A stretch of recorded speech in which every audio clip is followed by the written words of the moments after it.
Hello students, मैं राकेश विश्नोई, प्रवक्ता civil अभियांत्रिकी राजकीय पॉलिटेक्निक महाविद्यालय हनुमानगढ़। आप सभी का एक बार फिर से स्वागत करता हूं हमारे यूट्यूब चैनल जीपीसी हनुमानगढ़ पे। आज के इस लेक्चर में हम पढ़ेंगे डिफरेंट टाइप ऑफ ओरिफिसेस के बारे में और उनके क्लासिफिकेशन के बारे में। तो चलिए स्टूडेंट, हम बात करते हैं कि ओरिफिस होता क्या है।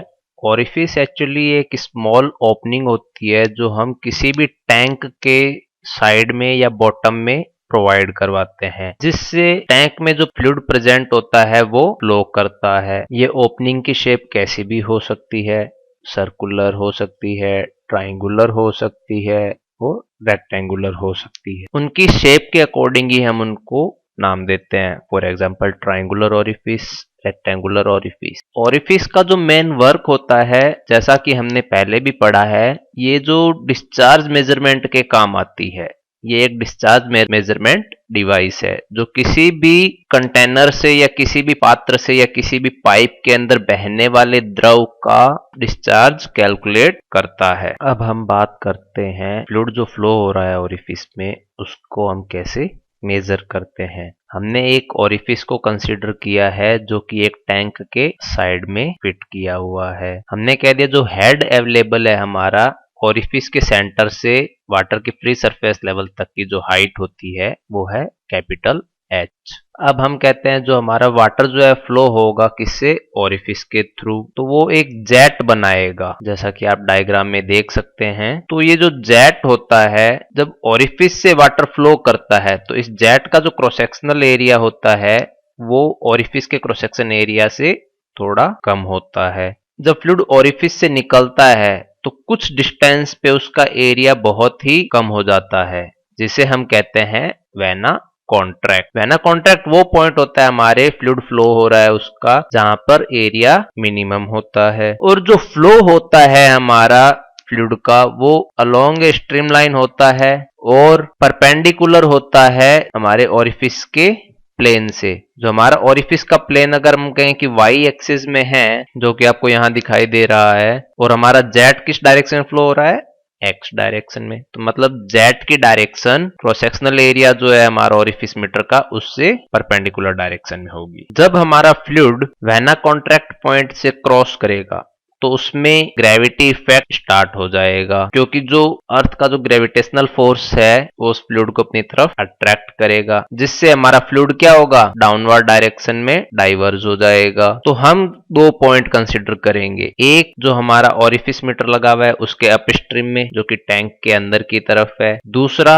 जहां हमारा पॉइंट ऑफ वेना कॉन्ट्रैक्ट है। हम देखते हैं जो हमारा पॉइंट ऑफ वेना कॉन्ट्रैक्ट है वहां पे जो प्रेशर है P वो हमारा क्या है, एटमॉस्फेरिक है। तो वहां पे जो दाब होगा वो क्या होगा, हम जीरो मानेंगे, क्योंकि हम कहते हैं एटमॉस्फेरिक प्रेशर को हम रेफरेंस प्रेशर मानते हुए उसको जीरो कंसीडर करेंगे। अब हम क्या करते हैं, उन दोनों पॉइंट्स पे बर्नौली इक्वेशन को अप्लाई करते हैं। V1 स्क्वायर अपॉन में 2G plus Z1 plus P1 upon में रो जी, जो कि कंटेनर के अंदर फ्लूइड है उसकी टोटल एनर्जी या टोटल हेड है, और V2 स्क्वायर अपॉन में 2G plus Z2 plus P2 upon में रो जी, कंटेनर के बाहर की तरफ जो हमारा जेट फ्लो कर रहा है उसकी टोटल एनर्जी है। अब हम ओरिफिस के सेंटर लाइन को डेटम माने तो हमारा जो डेटम हेड है Z1 और Z2 दोनों इक्वल हो गए। फ्लूइड जो है हमारा कंटेनर के अंदर वो स्टेबल कंडीशन में है, तो हम कहेंगे जो उसकी वेलोसिटी है V1 स्क्वायर अपॉन में 2G या उसका जो काइनेटिकल हेड है वो होगा 0, और जो प्रेशर हेड होता है P वो हमारा डिनोट करेगा सेंटर ऑफ द ओरिफिस से वाटर के फ्री सरफेस की जो हाइट है वो हमको बताएगा pressure head inside the tank. जब हमने अप्लाई की बर्नौली इक्वेशन तो हमने कह दिया कि जो V1 है जिसको हमने 0 मानना है, या हम कहें कि V2 के कंपैरिजन में V1 बहुत ही कम है इसलिए उसको भी हम नेग्लेक्ट कर देंगे या 0 मानेंगे। यहाँ हमारी एक इक्वेशन आएगी जो स्ट्रीम जेट है हमारा उसकी वेलोसिटी को बताएगी, जो है V2 equal to under the root 2GH। यहाँ पर जो हमें वेलोसिटी प्राप्त हुई है वो है हमारी थ्योरेटिकल वेलोसिटी, लेकिन एक्चुअल वेलोसिटी क्या है फ्लूइड की, अब हम वो फाइंड आउट करेंगे, क्योंकि हमें पता है जो फ्लूइड का जो एक्चुअल डिस्चार्ज है कंपैरिजन टू थ्योरेटिकल डिस्चार्ज कम होता है, क्योंकि कोई ना कोई लॉसेस उसमें होते हैं। तो चलिए एक्चुअल डिस्चार्ज निकालने से पहले कुछ हमारे हाइड्रोलिक कोफिशिएंट्स हैं उनके बारे में बात करते हैं।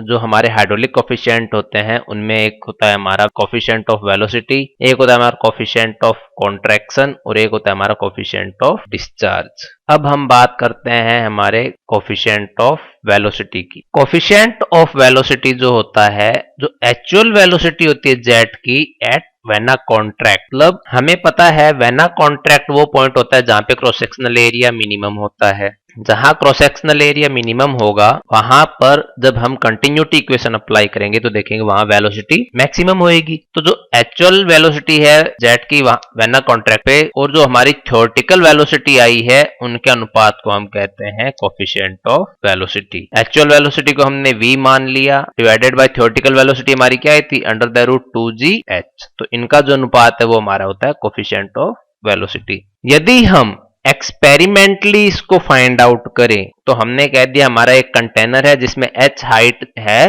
फ्लूइड की ओरिफिस के सेंटर से। ओरिफिस को ओरिजिन मानते हुए हम उसके x और y कोऑर्डिनेट फाइंड आउट करेंगे किसी पर्टिकुलर t टाइम पे जो जेट फ्लो हो रहा है उसके। तो वहां से हम इसकी थ्योरेटिकल वेलोसिटी को फाइंड आउट करेंगे जो कि आएगी हमारा x अपॉन में अंडर द रूट में 4yh। जब हम कोफिशिएंट ऑफ वेलोसिटी की बात करें तो उसकी जो वैल्यू होती है अलग अलग ओरिफिसेस के लिए अलग अलग होती है और ये वेरी करती है 0.95 से 0.99 के बीच में। अब हम बात करते हैं हमारे कोफिशिएंट ऑफ कॉन्ट्रैक्शन की। हमें पता है जो एरिया होता है जेट का वो मिनिमम होता है कहां पे, पॉइंट ऑफ वेना कॉन्ट्रैक्ट पे। तो जो एरिया ऑफ जेट है एट वेना कॉन्ट्रैक्ट और जो उसका ओरिफिस है जहां से फ्लो स्टार्ट हुआ है उसके एरिया के अनुपात को हम कहते हैं कोफिशिएंट ऑफ कॉन्ट्रैक्शन, संकुचन गुणांक। और इसकी वैल्यू अलग अलग ओरिफिस के लिए 0.61 से 0.69 तक वेरी करती है।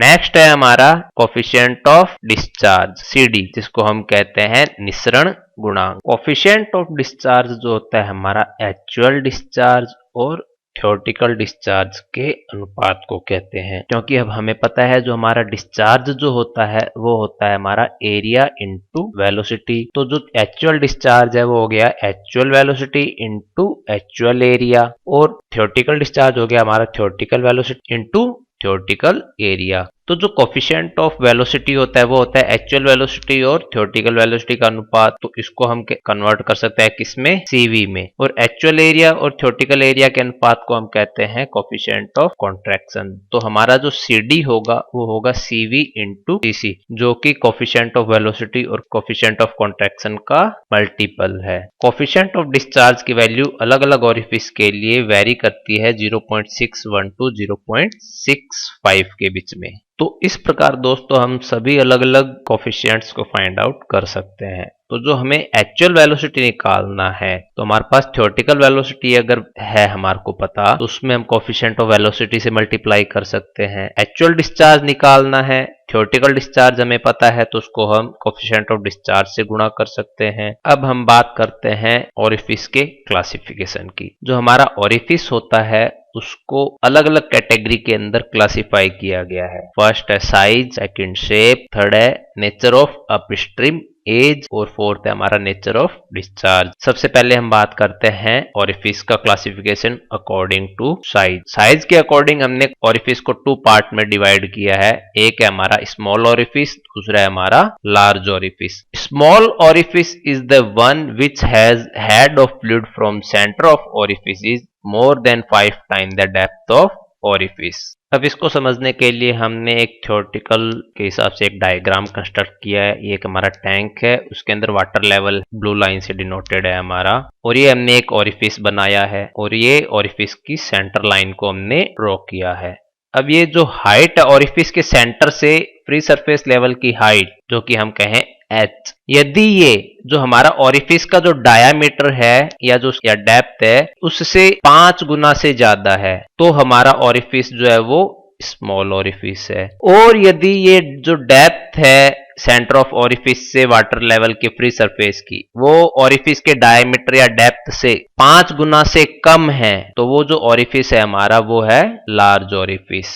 शेप के अकॉर्डिंग हमने ओरिफिस को क्लासिफाई किया है ट्राइंगुलर, रेक्टेंगुलर, सर्कुलर और स्क्वायर शेप में। अब हम बात करते हैं नेचर ऑफ डिस्चार्ज के अकॉर्डिंग। नेचर ऑफ डिस्चार्ज के अकॉर्डिंग हमारा जो ओरिफिस है, दो क्लासिफिकेशन है उसके, प्री डिस्चार्जिंग ओरिफिस और submerged orifice. Pre discharging orifice के अंदर होता है कि जो हमारा ओरिफिस के जो डाउन स्ट्रीम साइड है वहां वाटर लेवल 0 है, या जो हमारा ओरिफिस जो है सीधा एटमॉस्फेयर में डिस्चार्ज हो रहा है, तो उस टाइप के ओरिफिस को हम कहते हैं फ्री डिस्चार्जिंग ओरिफिस। जैसा कि आपने प्रीवियस जो डायग्राम थे उनमें देखा, जो ओरिफिस था वो हमारा फ्री डिस्चार्जिंग ओरिफिस था। दूसरा है क्लासिफिकेशन हमारा सबमर्ज्ड ओरिफिस। एक होता है हमारा पार्शियली सबमर्ज्ड ओरिफिस, एक होता है फुली सबमर्ज्ड ओरिफिस। तो इसको हम थोड़ा देख लेते हैं एक डायग्राम कंस्ट्रक्ट करके अपने लेवल पे। यहाँ हम समझते हैं पार्शियली सबमर्ज्ड ओरिफिस को। यह कोई कंटेनर है जिसके अंदर एक हमारा ओरिफिस हमने फिट कर रखा है, जो दूसरे कंटेनर के अंदर डिस्चार्ज हो रहा है। दूसरे कंटेनर में जो वाटर का लेवल है वो हाफ ऑफ द हाइट है हमारे ओरिफिस के सेंटर तक है, यदि हम कहें तो उसको हम कहते हैं पार्शियली सबमर्ज्ड ओरिफिस। यदि ये वाटर लेवल डाउन स्ट्रीम में ओरिफिस की जो टॉप एज है हमारी उससे ऊपर है, तो उस टाइप के ओरिफिस को हम कहते हैं फुल्ली सबमर्ज्ड ओरिफिस। तो ये स्टूडेंट डिफरेंस है पार्शियली और फुली सबमर्ज्ड ओरिफिस में, कि जो डाउन स्ट्रीम साइड का जो वाटर लेवल है ओरिफिस के अपर एज से ज्यादा है तो वो फुली सबमर्ज्ड ओरिफिस है, और उसके अपर एज से कम है उसकी डेप्थ, तो हम कहेंगे वो हमारा पार्शियली सबमर्ज्ड ओरिफिस होता है। Nature of upstream edge. Nature of upstream के एज के अकॉर्डिंग हमने क्लासिफाई किया है हमारे ओरिफिस को 2 कैटेगरी में, शार्प एज ओरिफिस और bell mouth orifice. Sharp edge orifice के अंदर हम देखते हैं जो हमारा ओरिफिस जो है वो कुछ इस तरीके से होता है कि ये जो अपस्ट्रीम एज है वो थोड़ी शार्प होती है कंपैरिजन टू डाउन स्ट्रीम के। तो ये जो अपस्ट्रीम एजेस जो है वो हमारी क्या है, शार्प है ओरिफिस की, ये हमारा फ्लो की डायरेक्शन को दिखा रहा है। और जो हमारा बेल माउथ ओरिफिस होता है उसमें जो अपस्ट्रीम एज है वो शार्प नहीं होती है, वो टेपर होती है आउटसाइड की तरफ। तो इस टाइप के ओरिफिस को हम कहते हैं बेल माउथ ओरिफिस। अब हम देखते हैं फ्लो थ्रू स्मॉल ओरिफिस। हमें पता है जो डिस्चार्ज होता है वो होता है एरिया इनटू वेलोसिटी। एरिया कौन सा, area of vena contract. V जो है वी हमारा एक्चुअल वेलोसिटी होगा। तो हमें पता है एक्चुअल वेलोसिटी होता है coefficient of velocity into theoretical velocity, और जो एरिया ऑफ वेना कॉन्ट्रैक्ट है वो होगा हमारा area of orifice into coefficient of contraction. तो जहां से हमारा coefficient of contraction into coefficient of velocity मिलके बन जाएगा CD। जो इक्वेशन बन रही है उसके अंदर A यहाँ हमारा कौन सा हो जाएगा, एरिया ऑफ ओरिफिस है। अब हम बात करते हैं flow through large orifice. Large orifice क्या होता है, जिसके लिए जो हेड ऑफ लिक्विड है वो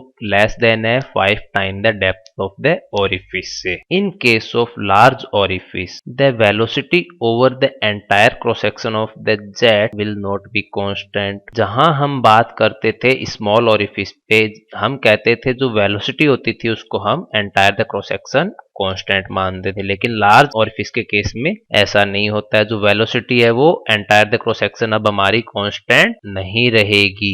let us consider a tank filled with liquid and also fixed with a large rectangular orifice. हम एक एज्यूम करते हैं हमारा एक बड़ा सा टैंक है जिसके अंदर लार्ज ओरिफिस फिट किया हुआ है। जो ओरिफिस है उसकी विड्थ है हमारी b, और जो डेप्थ है ओरिफिस की वो है d। हम कहते हैं h1 जो है ओरिफिस के अपस्ट्रीम एज की फ्री वाटर सरफेस से डेप्थ है। जो h2 है हमारा वो ओरिफिस की जो लोअर एज है उसकी वाटर की फ्री सरफेस लेवल से डेप्थ है। जो टोटल डेप्थ है हमारी ओरिफिस की वो हमने कह दिया d है, वो क्या हो जाएगा स्टूडेंट, h2 माइनस h1। अब हम कहते हैं जो कोफिशिएंट ऑफ डिस्चार्ज वो हमारा CD है। हम कह रहे हैं जो h है हमारा ओरिफिस के सेंटर की वाटर की फ्री सरफेस से डेप्थ है। अब हम एक एलिमेंटल स्ट्रिप एज्यूम करेंगे जिसकी डेप्थ जो है वो है DH है। और उससे जो डिस्चार्ज होने वाला है वो हम कहते हैं DQ है। तो first we calculate the discharge DQ, then उसको हम इंटीग्रेट कर देंगे